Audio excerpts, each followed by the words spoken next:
let's try that, and we'll see if that is that. No.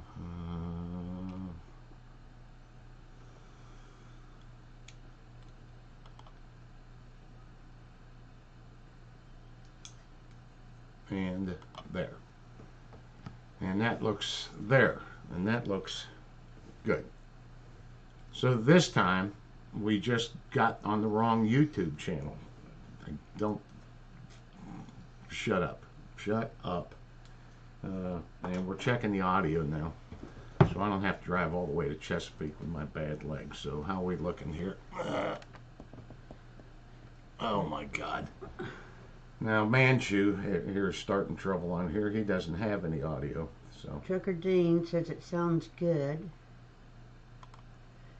My mouse is going haywire. Manchu, are you sure you got your sound up? There you go. Okay, Manchu's got it, and I guess we're set now. My mouse is dragging its ass around here like a cat dragging a dead bird through the house. I've never seen a cat kill a smaller bird and left it in the hallway. I don't even know what it was. It wasn't a hummingbird. Anyhow. We have missed you guys. I think it's been really fun for Mad Dog to be on here. Some of you've met him in person, but for those of you that have not, he is one of the funniest human beings I have ever met. He is so fun, and he's such a dear, dear friend, and our house is tore all to pieces. We don't have anywhere to sit and eat. My girl room is stacked up with furniture. The living room is just got shit everywhere. They're still here working. Hopefully they will finish up by Tuesday. But it's been nice to be able to have Jim share his funny stories with you guys. And y'all have been so gracious. And then Wednesdays they're coming to drain my pool and put a new pool liner in. That's going to be about 8 hours. So we've been running around sort of hectic for a few days, haven't we? Yes. And you're going to kill me if I say something about a puppy. Are you going to talk about that dog? This is what's happened. Ever since we got Sniper, I think we just were looking at Warrior, and he's just so big compared to my little ones, and he just needs something sort of his own size to play with. And I'm not sure, but I think we're looking for a dog for Warrior. Aren't we, Dawn? There's just so many things that could go wrong with that plan. I took the dog because I really felt bad for it, and the Sniper, and did my best. But that would have been awkward. Now, I have raised and trained 2 Chesapeake retrievers, a male and a female, and I hunted over both of them in the boat with all those boys at the same time. And that is no easy feat. And when I wouldn't do it, the one would look at the other that was going, and they just flipped. Why are you taking her today? Why aren't you taking me? Why just... It's tough. So she was thinking of getting a boxer. Because I miss Mujahideen so much.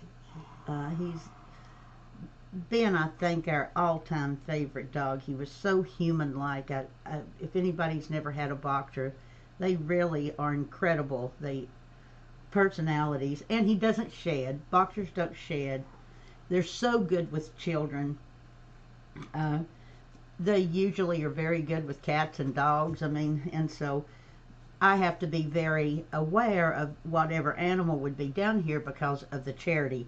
With children coming down here and stuff, I can't have anything, no mixed breeds.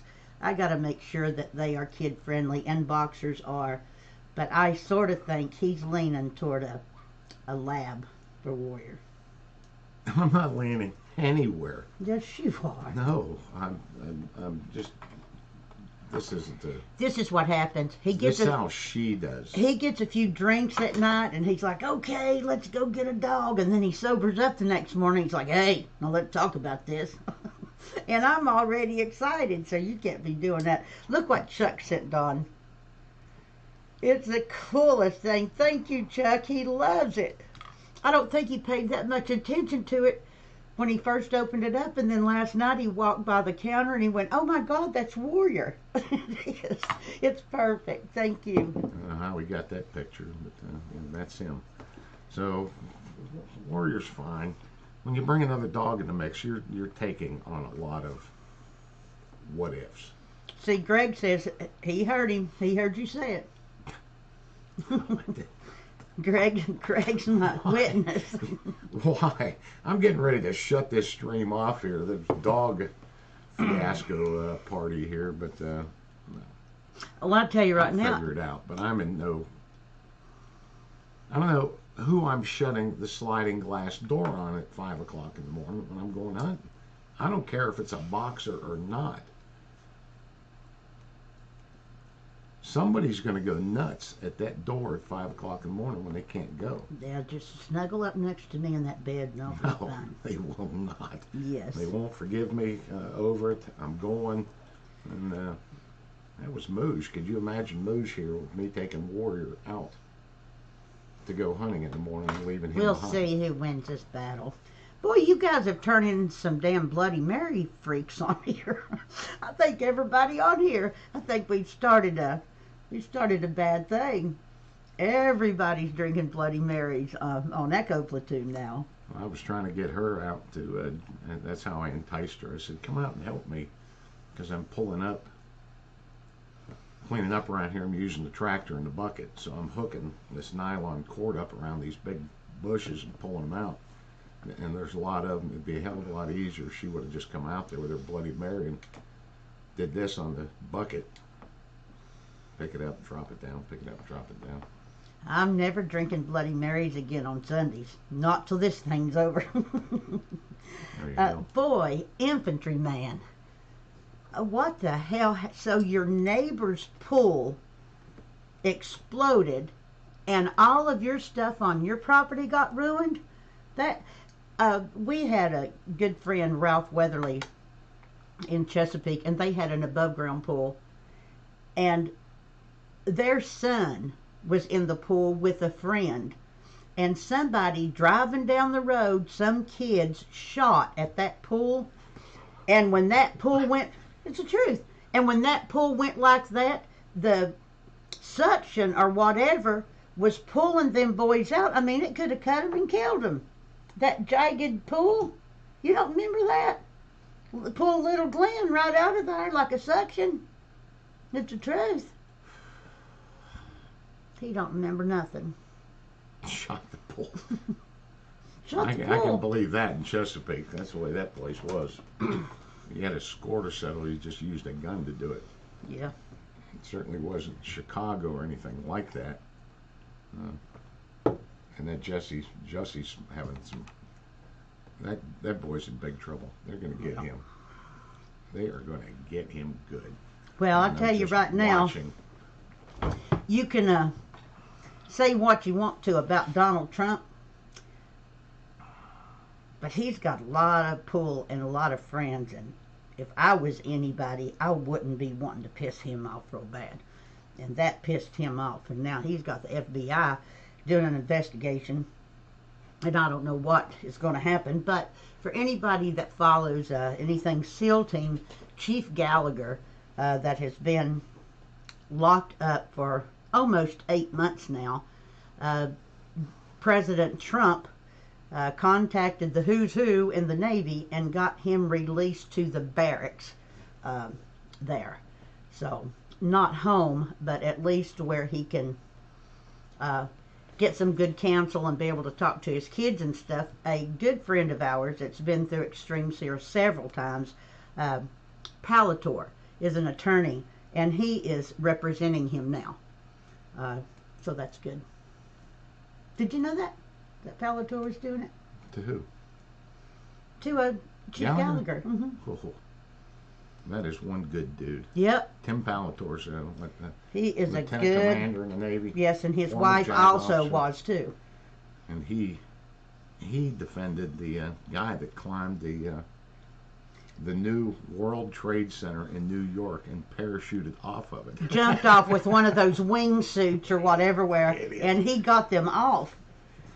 Is that Tim's what good it was? guy. He Gallagher, thank God they've got him out of there. I haven't talked too much about it, but where is this? You know what? Is he a flight risk or something?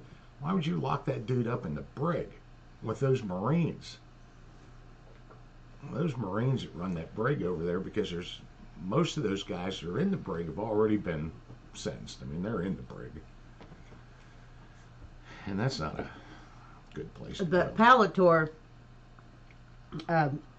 I don't know, I think he still is in New York, a big time attorney. And he's gone through the course, and he got married to another lieutenant commander. And as a wedding gift, we gave it to him. We let him come down and push her out of a helicopter, a moving helicopter. That was so funny. She loved that. They do it, yeah. It's bad. We'll let them figure it out, but it's nice that Trump got him out of there. And people like using that SEAL word, making a name for themselves. Those JAG prosecutors, oh boy. That was always the standing joke in the SEAL team. If you're doing an operation and you have the opportunity to take an extra shooter or a lawyer, take the fucking lawyer. Because somebody's out to break it off in you for anything that you do. I'm just so over it. How many of these young guys have had their careers ruined, young officers, Marines, Army, young enlisted guys over a split-second decision or something they just get tired of. They've had enough. They've been over there too long. Endless deployments, endless. And so poor choices get made, but I don't know. I'd personally like to re-enlist next to a dead ISIS fighter too, man. Me too. Who thinks that shit up? I mean, that's classic.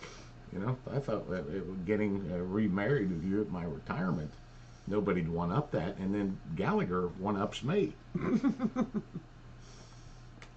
PT, glad that you're back safe, sweetheart. Dan Bernath is dead. He crashed his plane, and we'll talk about that at another day. But yep, He crashed it he's out of here. a year ago, January 20th or something, I think. Somebody was asking on here about what to do with fireworks. Well, What do you mean, what to do with them? how to have fun with some fireworks. Now, it would take me a long time to go into it, but you're really safe dressing up in an EOD suit anytime you're around fireworks and just lighting the things and hoping everything goes good. If they're not careful, fireworks are horribly dangerous. They're terribly unstable, unpredictable. Now, I used to manipulate them. I did for the courses. I would break them things down and use metal matches and ignite them into breaching charges, and I was able to blow doors in with the damn things. Excuse me, I'm going to go let Michonne in. She's not going to stop. Fireworks are horribly unstable. Black powder, flash powder, and they just don't always work the way they're designed. One little flaw in there, in some of that cardboard tubing or something, when you're really launching those things up, you get in a lot of trouble.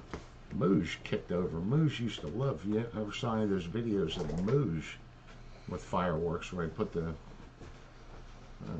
Roman candle things. Roman candles in his mouth, one facing this way, one the other, taped up, and lit them and give them. He'd run around the parking lots shooting them at people. Shooting everybody's cars. It was so funny. But he ripped two of them, and they were big fireworks, and those things, to propel them straight up into the air, they use almost as cement. They're very heavy. If they hit you, they're going to kill you.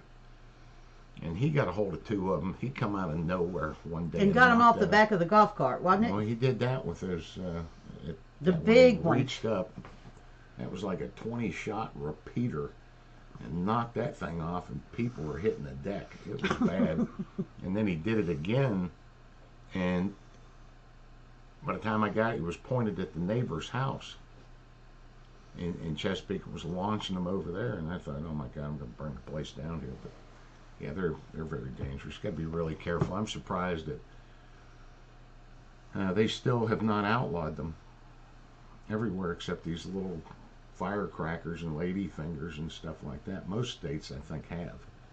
You can still get them in Pennsylvania and in Maryland. South Carolina. We used to drive for the courses. You would drive. Pennsylvania. Oh, was it? In South Carolina, but anywhere else, you're North Carolina, Virginia, you can't get that. You get the little chitlins. I don't even know how I'm on that. EFD, you posted up there a minute ago about the skin on the chocolate pudding. I hadn't thought about that in years. That used to be my favorite part. You know how you get that thick skin on the top of chocolate pudding after your grandma makes it? Oh, I love that shit. That was so funny just thinking about that. Makes me want some. There's lamps, AWCS, and I really appreciate the info on that phony that we got. Because we got his records back. We couldn't figure out if he, and the bosun helped out a lot too. I don't know if I thanked the bosun. It's just, my head swims when I get hooked on that. How he got those entries in, so we've gone back to get his records a second time and going to have a really good look at them. But when you have him as an AW, and you get an AW here on our side, he can look at them. It's like two SEALs looking at SEAL records or something. I mean, it makes sense to you. But it was already a bullshit with being a Navy SEAL and being the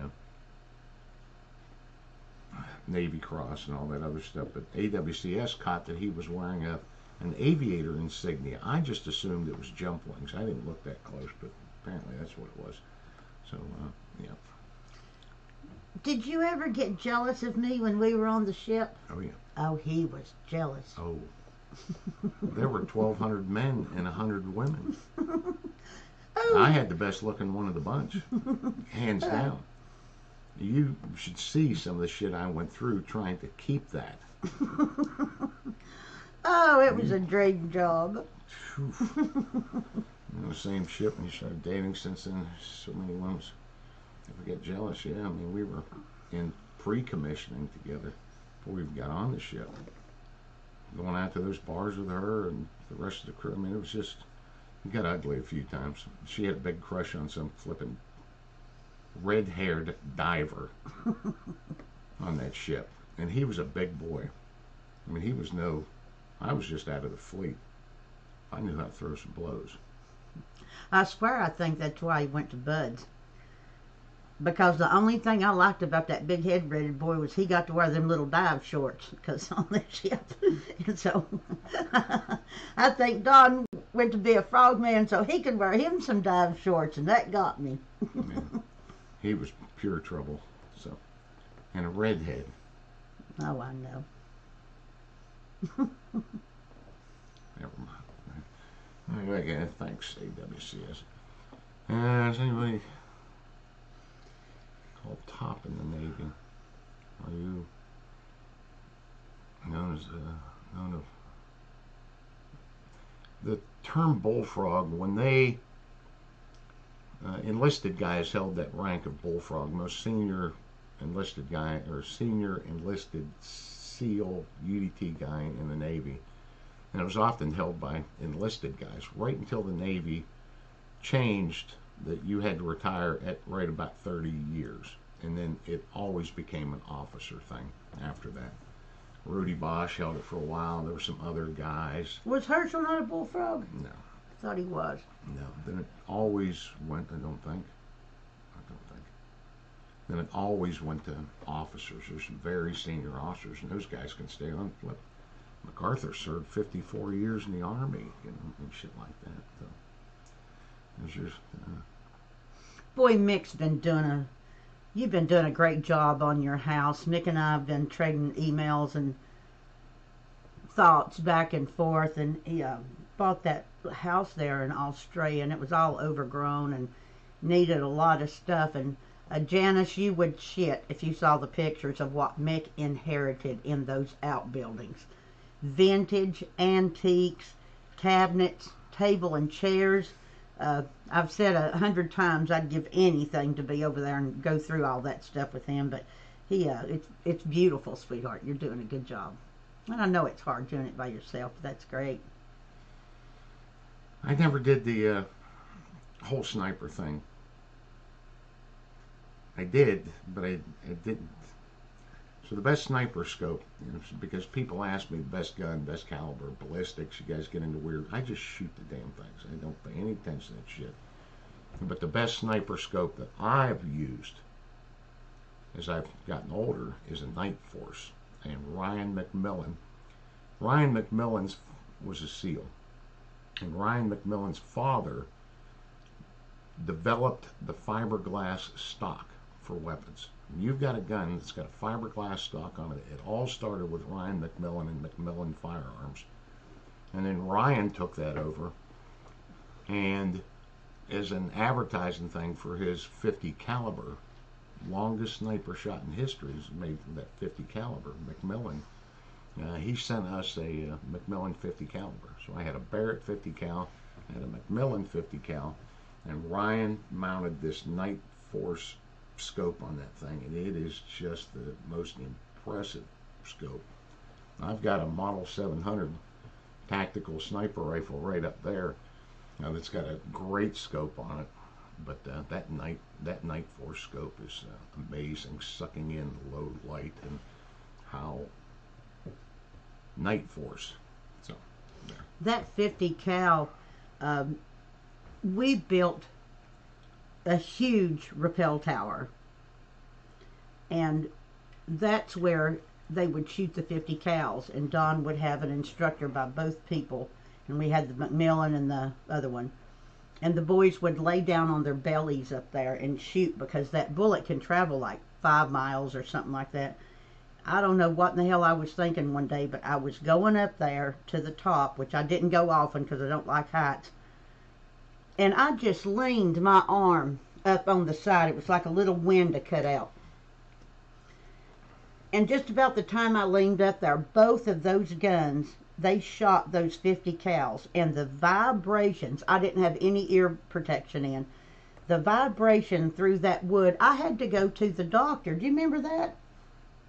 I mean, I thought it had busted my eardrums. It was days. It was terrible. I don't know why you always act like I'm full of shit, and I'm about to get sick of that. You always act like I'm stupid. I don't remember you having to go to the doctor. Well, I do. You don't remember me having them 2 kids either, but I had to. Workman's comp thing or something. God, workman's comp.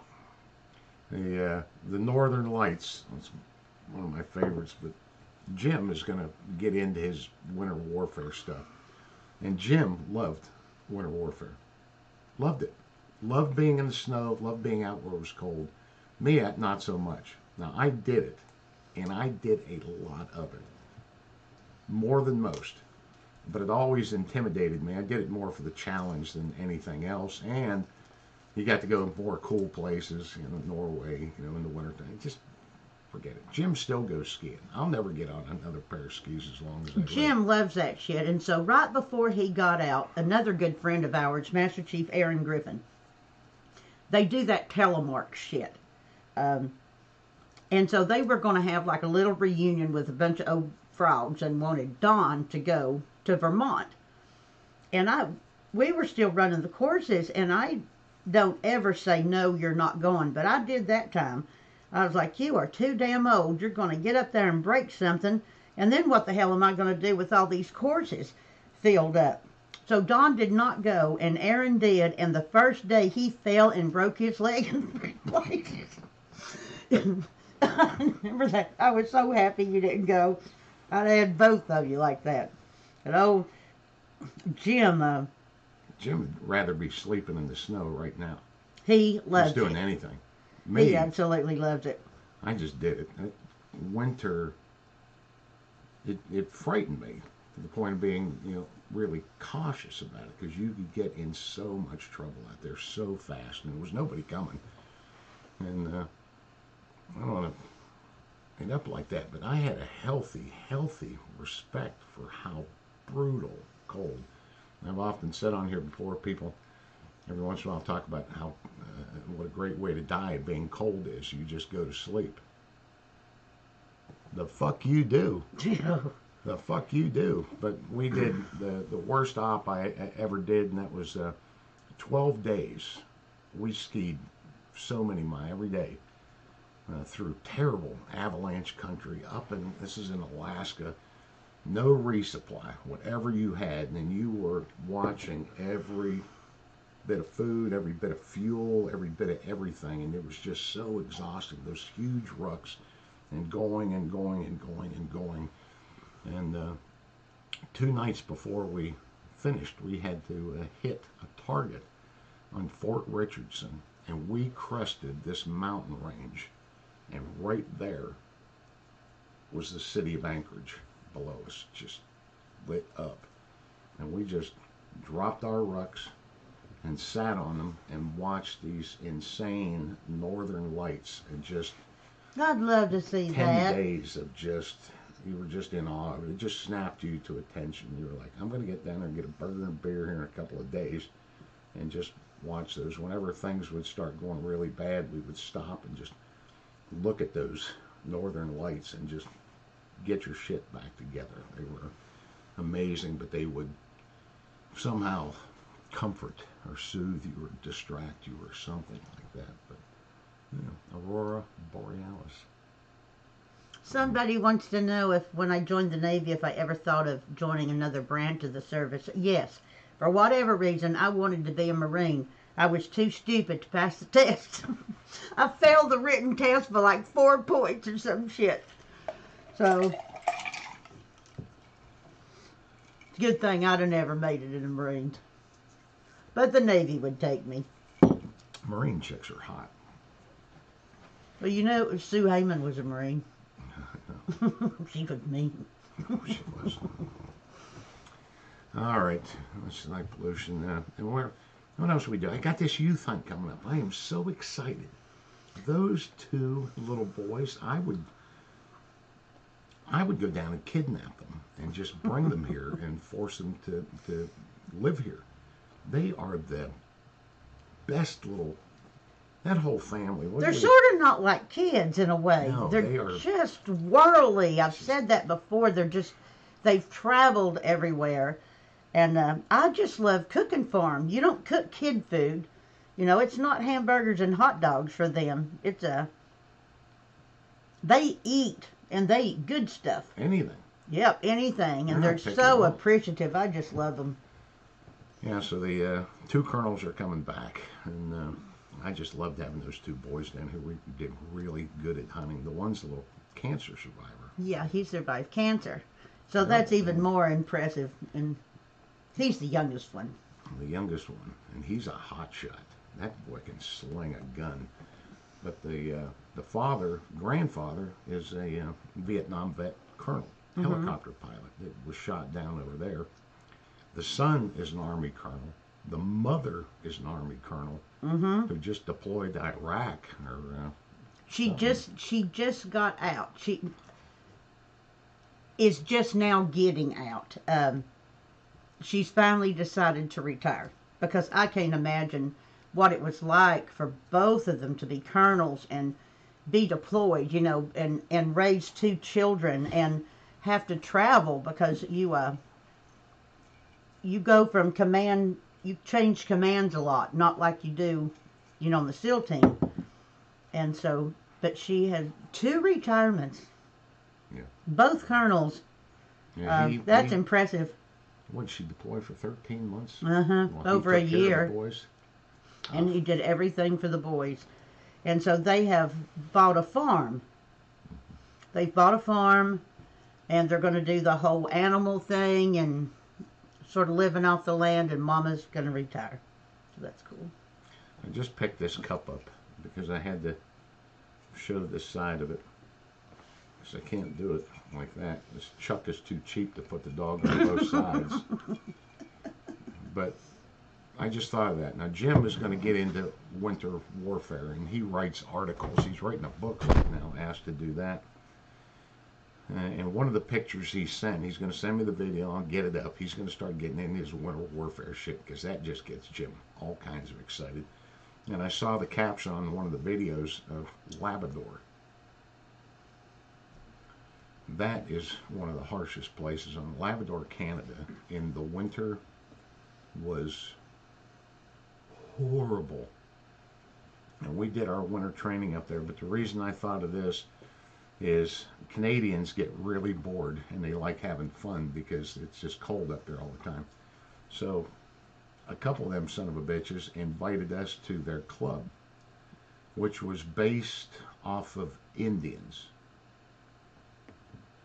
And now these are just regular white Canadians, but the whole club bar that they had was based off Indian culture in Alaska. And the culture was that they would smoke a pipe, the Indians, with their right hand, and they would drink from their left hand.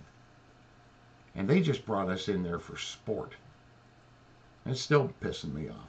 Every time they saw you with a cup in your right hand, they would fine you.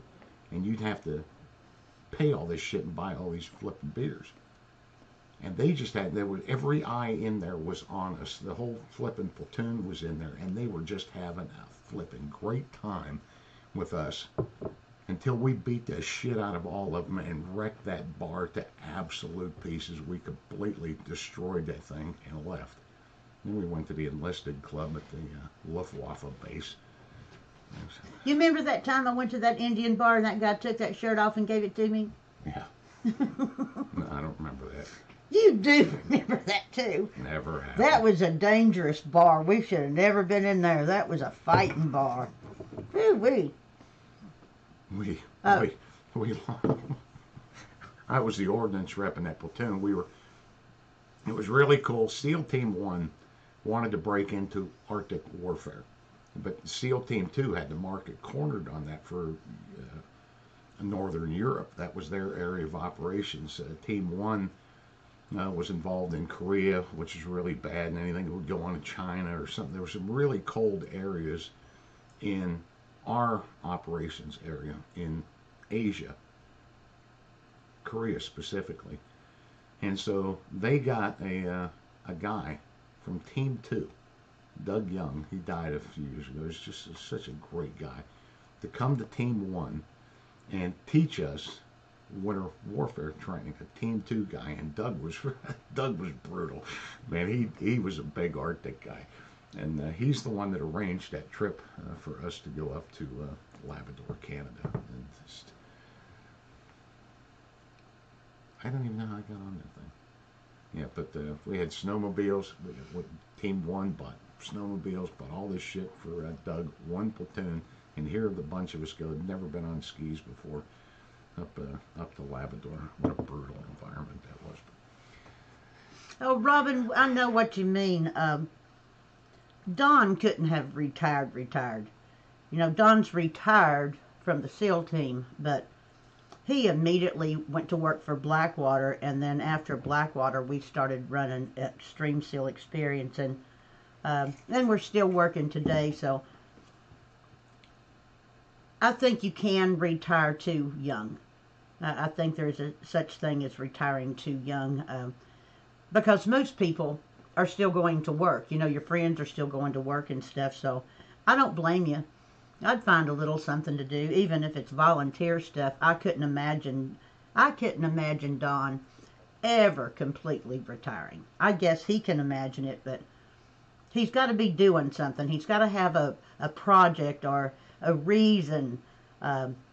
And I couldn't imagine him just getting up and sitting on the couch and watching TV all day. I think he'll work probably till the day he dies. Well, you would hope at some point you would have enough money to retire. I don't think that's what it is about the money. I think it is, but you look at a guy like Bill Gates, one of the wealthiest men on the planet. Well, he's a perfect example. He loves it. 4 hours a day and 4 hours a night. He's up at 3 o'clock in the morning every day or something, going to... For what? Because he doesn't have to. He likes it. He that's likes what I'm saying. his work. You gotta do something. I would hope that someday I would just want to just cast a line out there and just forget all about it. Oh, That's the why I don't- pediatric field? Whew, that'd be a heart wrencher. I couldn't do it. It's tough there, man. Oh, yeah, that would be a hard job. Snow bunnies, that's right. No, we just shut it down, Justin. That was a tough course to run. There was nobody going to run it like me and her were. You had to have that. It wasn't enough to be able to. Any SEAL could have run the training. You had to run the business. You had to get guys there. And that became the hard part for a lot of guys. And a lot of guys' wives, who a lot of guys retire from SEAL team and go back to thankfully they've started that stuff. They never used to. The Army was really good at it. You'd retire out of the Army with 20 or 30 years and they would employ you right back As a civilian. Yep. You'd be in a collared shirt going back to work. The Army was really smart. The Navy, it took them a long time to catch up on that, and we're letting this guy go. There's 20 or 30 years leaving right now, and Blackwater took a terrible, terrible toll on the SEAL, and now they're doing that. But a lot of the wives and the guys, because you've been a blue collar guy your whole life in the military. I mean, that's what you were. Really don't know any other way to go except to get that paycheck.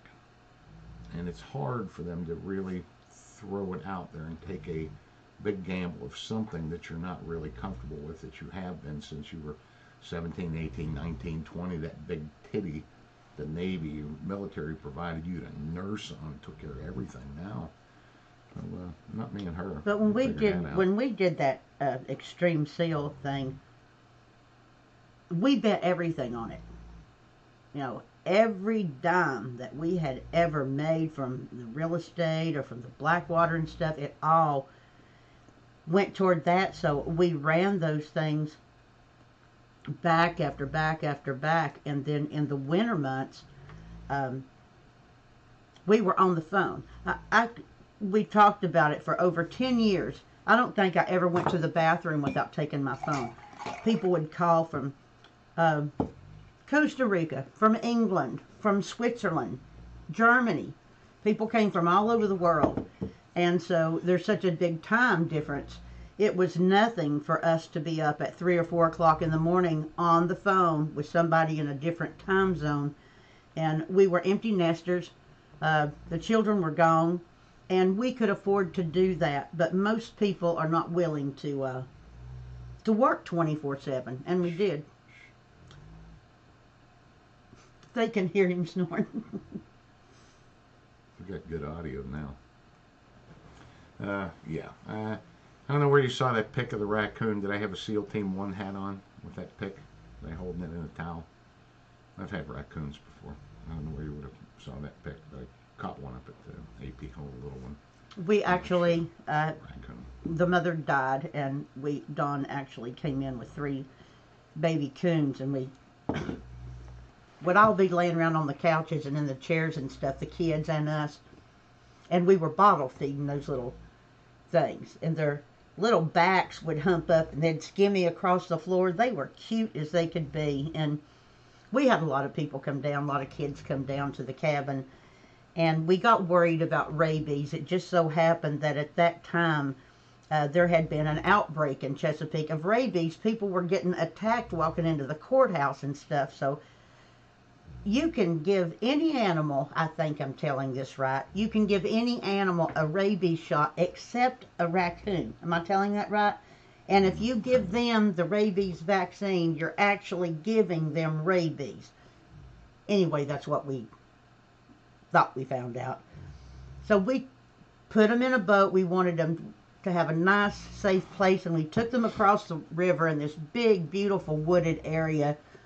And they liked little Vienna sausages, so we took Vienna sausages and made them a little smorgasbord and let them go free. We were all happy for them.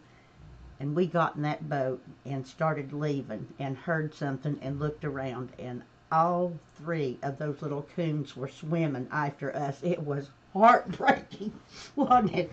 Oh, we were crying. You were upset too. It was terrible. They loved us. We had to shoot them. You did not shoot. Shut up. You did not shoot them. Chuck's all worried about the other side. That's okay, Chuck. It's okay, buddy. See, you always try to upset Chuck, and it does upset him. You need to stop. It's a great cup. No, Herschel's still around, mean as a hornet. He's doing fine. We haven't talked to Dan. I've talked to Dan Crenshaw a couple of times on Facebook private message, but we haven't talked to Dan Crenshaw since the football game last year. I don't know what that was. What was that thing? They used to carry K-bar knives. I don't know if they still carry K-bar knives or not. But flipping guys, we had more knives. You should have seen the shit we got for winter warfare. We had 5 platoons. They tried to maintain 5 platoons at SEAL Team 2, all the SEAL teams. One deployed, went getting ready to deploy, all the others and coming off deployment, training and stuff, and one winter warfare platoon took up 70% of Team 2's budget for training with all the shit they gave us. But they used to give us all kinds of knives and watches, and fuckers would send that shit to the team. They just send a box of knives would show up. And of course, you're going to open it and go, oh, and you give them out. Well, when that box did not come back, the next thing you saw on the internet was used by U.S. Navy SEALs. Yeah. They would send watches, and when the watches, they'd be like, what are we going to do with this shit? And they'd just, here, take a watch. Used by U.S. Navy SEALs. Watches and knives were the 2 biggest things. My favorite knife in SEAL team was the old Navy Marine Corps K-bar and the bayonet. I loved a M16 bayonet. You couldn't do anything to bust them. You see, stop. Warrior. We named our first little black lab puppy K-bar after that knife. K-bar, things like that. Warrior, wake up. I'm a Master Chief. Oh. He also said, "Well, you woke a big guy Well, I was up. trying to get him to quit snoring. Woke the big guy up." What does the tomahawk in the case? Well, I'll go into it a little bit. You can read the New York Times about seals and tomahawks. But we have a seal, and he was a very good friend of mine, and he was knighted by the Queen of England. The only SEAL ever to be knighted for his heroics in Afghanistan. And he became my son's platoon chief after that. He got the Navy Cross, and for the very early into the war over there. And it was, DJ loved him. the name of the prison uprising there, I forget, Mohari Sharif. He was there with one Brit. And it was so strange. He did not make it through Dev Group, Green Team training. They threw him out. And so what's he do? He goes and becomes, and Jim's going to get into this because Jim did the same thing. Not the way that happened, but he took a PEP, personnel exchange program, with the British SBS, the British Special Boat Service. And Seth is over there with the Brits, and he's just hanging out, and a call comes through, and him and this Brit and go into Mohari Sharif, into that shitstorm in the early part where that CIA agent had been taken. It was just the stupidest thing. We're going to load all these prisoners up in a fortress that's an armory. And they overran them, and they got the weapons. It's an insane story. How he survived it, and no way of telling. But he will tell that story with a dip of spit in his mouth. And he's a great guy. But and I remember our other good friend that we had over there, because he was an exploiter, Tate. Tate would make a big deal out of anything. He would rub your nose in shit. And when Seth got the Navy Cross and got knighted by the Queen of England, he took that shit into the training officer at Dev Group and went, oh yeah, good job getting rid of this guy. A smart move. It was, that's the way to do it right there. Let's throw him out. And Seth became perhaps the most decorated Side of the Medal of Honor, Silver Star, Bronze Star. It's a freak show. Anyhow, from his experience, he made everybody, when my son was in there, carry a tomahawk. get a hatchet, carry a tomahawk. So that deployed. That was given to me in my retirement by a guy. It's horribly sharp, and it's been on a combat deployment. So yeah, you can Google some of that stuff, but yeah. They want to know about if you've ever been in a sub lockout. Oh God. And how many people can fit in there. Oh, I don't know how many sub lockouts. I've done videos of this. I think you can get on, and Terry's got just a great search bar, and you can search the submarine things up there. We were big in that era on submarine operations. I've been on a lot of them. I've done them. Sub lockouts are really, they got a lot of hair on them.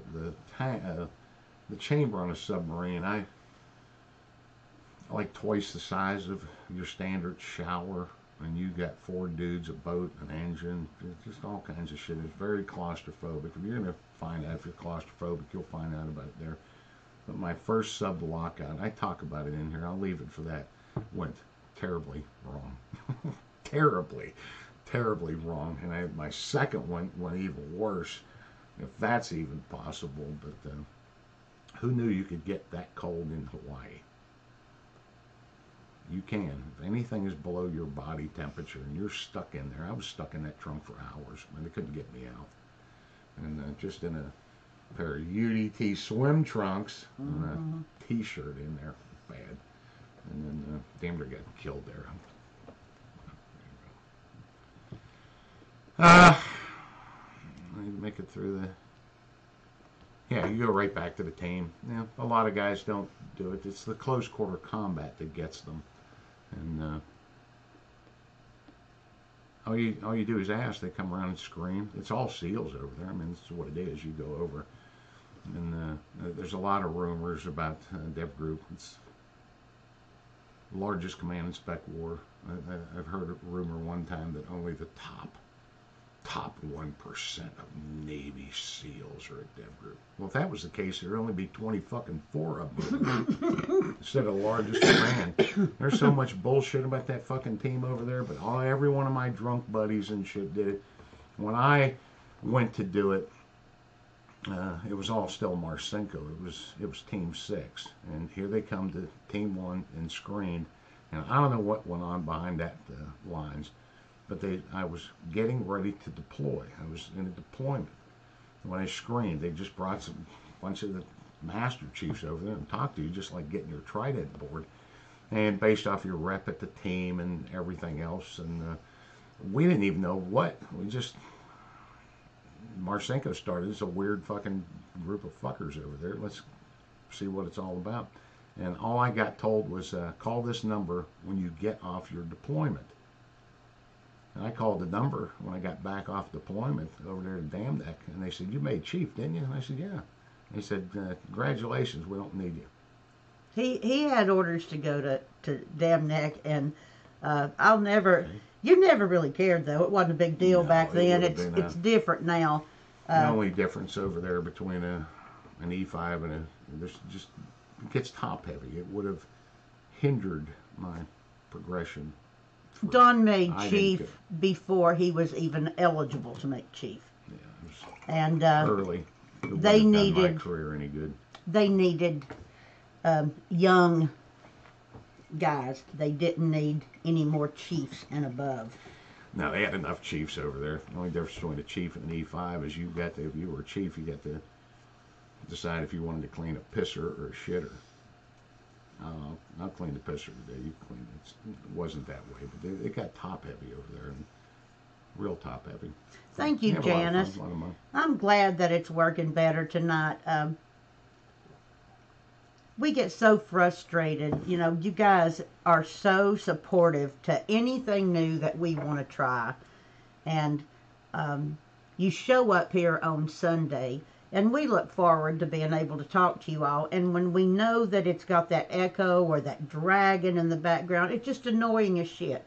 And it's been really aggravating us. And then the camera is not old because we haven't been doing this for that long. But somebody on here just said, the microphones just go bad in those things. Just go get a new camera. So that's what I did. Well, that was a brand new camera. It was brand new. We bought a brand new one to start these live streams, but it wasn't that. And this one, thank God, works out. Now we just got our YouTube things confused, and we're set. But Terry's done a lot of work. This has been a very tall order. Yes. I can't sing Terry's praises enough, but this is a very tall order, and he's pulled everything out of his ass for the past 10 years to get it done. Well, when Terry comes down this spring, we're going to bring Terry in here and ask him to help on this computer. Somebody on here was saying, get a camera and get a microphone. So when I went, they had the big silver, like Johnny Carson used to talk into, sitting at his desk. But the guy at the store told me that you either had to have one or the other. That the only cameras they sold had a built-in microphone, so it would counteract. You couldn't use both. So I'll get Terry to do some research, and if he can find us something where we can have a way better microphone, then we'll certainly get it. But for tonight, this is working good. I'm glad. We were embarrassed last week. I was embarrassed last week.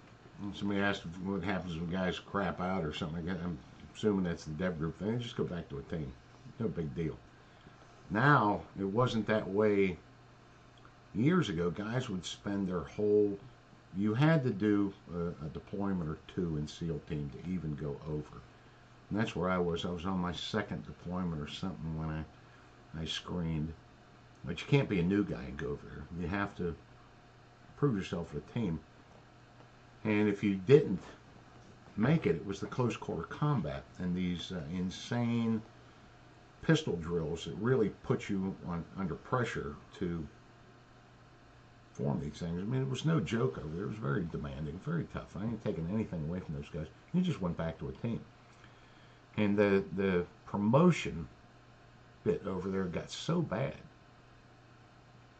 that those guys would come back to a team just to do their platoon shift. You weren't, and you still aren't. You are not going to make E8 senior chief in SEAL team. You're not going to make chief in SEAL team now unless you've done a leading petty officer billet as an E6. And trying to get that over there to be an LPO of a squadron, let alone being a chief, the squadron chief over there, the guys would come back to a team to get a platoon chief slot, get their LPO slot, and then oftentimes they would go back over. I mean, they'd go back and forth. A lot of guys were amazed at that with UDT when you look at the SEAL database of how many guys served in UDT, went to a SEAL team, and then went back to UDT, came back to SEAL. I mean, it's all interchange. It's one big happy flipping bunch. But if those guys wanted to promote, or even as officers, especially warrant officers, they had better go back to a team, take over the training officer something, and then go back and do whatever. And that never used to happen in my era. Once they were there, they were there. Yeah, they retired from there. Now, I mean, your chances of being a squadron chief over there or something is... Well, we know a lot of young kill the guy SEALs. that's in that position to get him out. We know a lot of young SEALs. Some of them have gone over to Dev Group, and they're retiring as chiefs or first classes. And then the same set of friends, those young boys, did not go to Dev Group, and Ryan especially. And hell, he's already a senior chief, and everybody's all good team guys. It's just that sometimes a command can keep you from advancing, and let's face it, you can love your job and all that, but the bottom line, after 30 years, 24 years, it's about that retirement. It is. So you need to be able to make rank. Marcinko left over there. My mother, the first time she saw Marcinko, I thought she was going to wet her pants. She was so, oh my God, this is a lot of years ago at a reunion. That's when the whole Rogue Warrior thing came out. I was like, that's Marcinko. I thought she was going to wet herself. He just has he's much older now. He's very wrinkled, like we all are, but he's a larger than life. He's a big stature of a man, and that's that long hair and a ponytail. He's pretty cool looking. Yeah. And, so once he left 6, he formed Red Cell. He just went from bad to worse. I mean, he just my platoon chief in my second platoon, Pig Wagner, Frank, left Team 1 and went to the East Coast after our deployment and went to Red Cell. And I remember talking to him on speakerphone. The whole bunch of us were in a platoon hut, and we called out to Little Creek to talk to him, or he called. I forget how that went.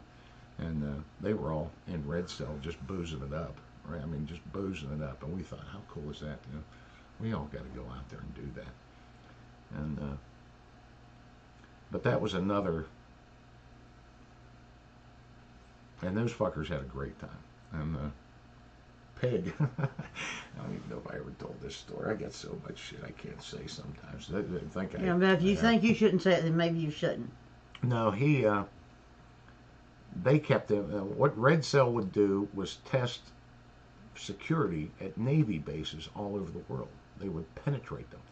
They would fly these motorized parachutes in at night, land on the runways at NOB, Yokosuka. I mean, they had their own planes and just this cutting holes in fences, diving, taking over nuclear submarines. I mean, you know, it's not really hard to do when a bunch of really smart guys to get together and try to think of ways to screw you from something you're not used to. And base security, I mean, they just didn't even know what to do.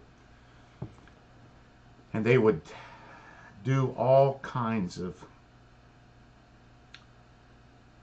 taking over the personnel support detachment. They would hold all these people hostages and simulate executing them. And it would just drive. The base had to respond to all this stuff. So while they've captured all these guys to hospital or something, the other guys are on the other side of the base blowing up ships, and it was total chaos when those guys would come. They just frantically back and forth, and it was almost unfair because I don't know that there was a real learning curve there. I think that's really what got Captain Marcinko, and I always refer to him as Captain Marcinko, sir, in a little bit of trouble, is how effective they were, but how little the other side learned about what they were doing to them. And Pig, and he told me the story. He said we were gone so much, deployed, go here, go there, he said I had a go bag, and I would just come home. They'd call us, I'd grab my go bag, and I'd go. And he went to the airport, and the metal detectors went off as he's going through screening. This is a long time ago too. And they found a loaded pistol in his bag, and they had gold badges that they would give them in these get out of jail free cards. Do not detain this individual. I mean, this is big stuff.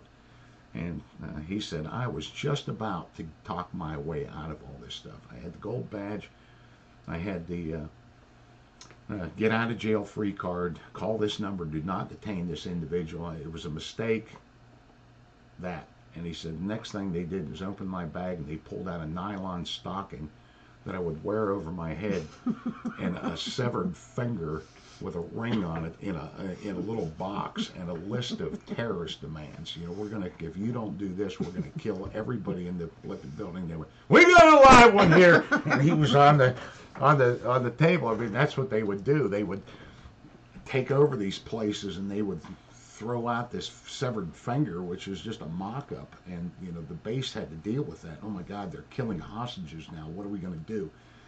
And they would always escape, you know, send ambulances and get these people out, and they'd get in the ambulance. It was run by the SEAL guys, would steal ambulances, go in there, and they'd pull all the. They were so good at what they did, and I don't have anything bad, but say. Well, somebody wanted to know what team guys think about Marcinko. And I'm not a team guy, but he comes to every reunion on the West Coast, on the East Coast. Everybody always seems very happy to see him. They're so welcoming, and so I don't think team guys have anything bad to say about Marcinko. Yeah. The original dev group was at Team 1. And what did they call that? It was just before I got there. I'll think of it. But that's where all that started. Was Team 1 had a platoon unit specially trained in counterterrorism, and that's where all that came from. It was something, I forgot what the hell that name was. But I'm gonna talk to Mad Dog shortly, and I'm gonna have him to take the camera around his man cave. Don has all these wooden plaques and all this stuff. Mob 6. Where did you come up with that? Where did you come up with that? It was called Mob 6, and that was run out of Team 1. I don't know who we got on here. I don't know getting either. A little creepy. But yeah, that was the original. Team 6 was called Mob 6. So anyway, Jim keeps everything. Jim's very organized. We've got shit shoved in boxes and Tupperware containers in the attic. But Jim has kept all the coolest pictures, every little plaque he's ever had, and he's got a very cool man cave. His entire SEAL team career in that room. So I know you guys can see a little bit of it when he's sitting on the couch talking, but I'm going to ask him to take the camera around. Pete's got some really cool pictures, and cool pictures of winter warfare, skiing and stuff. Jim has always, he's half Filipino, so Jim has always, we laugh at him, he's got those pink nipples and a pink face. That's what we always say. So Jim stands out in all the pictures in that white snow with his dark skin. I think you keep sending your stuff to Jim. I've been on here for 6 months, just running my mouth, or 6 years or something like that. We've been doing this, I forget how long. And Jim is fresh out of the gates, and Jim has done some insane stuff. He's just nuts to begin with, and what a great guy. And so I know guys are a little bit tired. I got an email from somebody the other day that asked me about it. He said, I'm really not into hunting or fishing. You know, I'm here for the whatever. But we're getting into the summer push here now. And it's really important to get Jim up there. If you guys are digging Jim, we're going to ramp him up in a huge way, because a lot of people are probably tired of watching me plow a field or set up these hunting things that the guys are coming down. But I mean, I have to. But that's what we have to do. And I get all kinds of shit. I'll get Marcinko. I'll call Marcinko and get him on here. You should do that. Well, he'd do it too. I know he would. Make people happy, keep you guys happy. But Jim's going to fill a really big void, because I got to get out and get amongst it. And I know you guys get tired of that shit sometimes. So.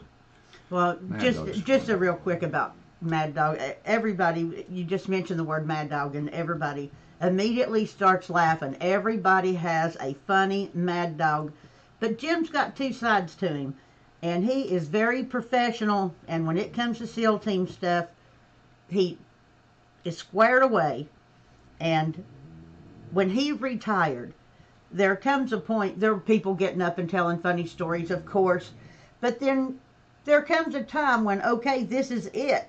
My 30-year SEAL career is over. And so it was serious and sort of solemn and stuff. And so Jim gets his wife Elaine, with flowers, and they're walking out. Everybody's dressed and seated. And we're in this big room, and they have fluorescent lights that hang by chains, with big metal things on them. Jim takes off his military cap, like, ta-da, throws it up there, hits that light, everybody goes like that. Goddamn. Dust. They do that at the Naval Academy, not your... It was the most classic Mad Dog thing. I'll just always remember that. It was so perfect. It was perfect. It was almost as good as it. We had I know I've told it on here, we had a Christmas party at Team 2. We were both there.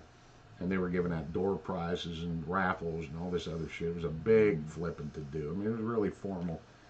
And the grand prize was this huge TV. And back then, they didn't make huge TVs. I mean, this thing was a flipping refrigerator. Yeah, a flat screen TV was latest off the line.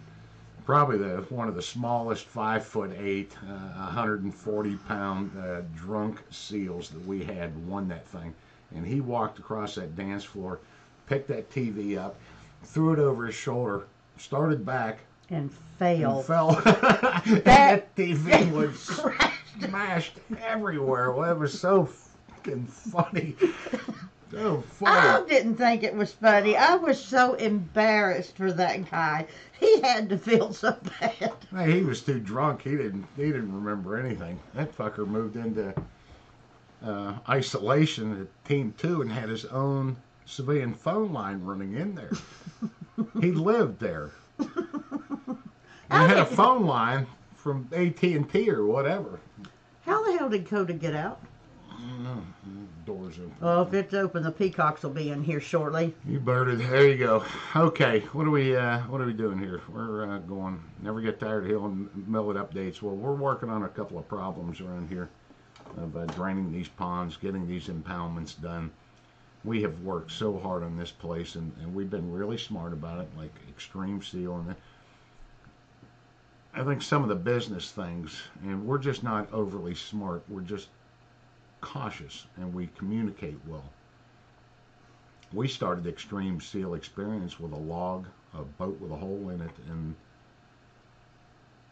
and we never borrowed money. We never used bank money. We never asked anybody.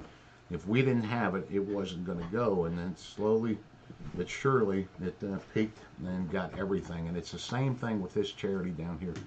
I have never overbooked or just run roughshod or tried these insane plans. We have done it, and this is the third year now, and this is going to be a flipping banger. We have got it. We're getting these all. The entire property is going to be floodable. So him and Greg get their guns loaded yesterday and their gasoline. And so they were all excited to have a good afternoon of rat killing. There wasn't one freaking rat out there. No rats, which that's a good thing. But all the holes that were there, I guess they were from last year, but no rats. So I know you guys were looking forward to getting a rat video. There wasn't anything to video, so that's why we didn't have a video up yesterday. Yeah, I thought I was just going to, another rat-a-palooza. If you guys haven't seen those rat videos from last year, how many we shot.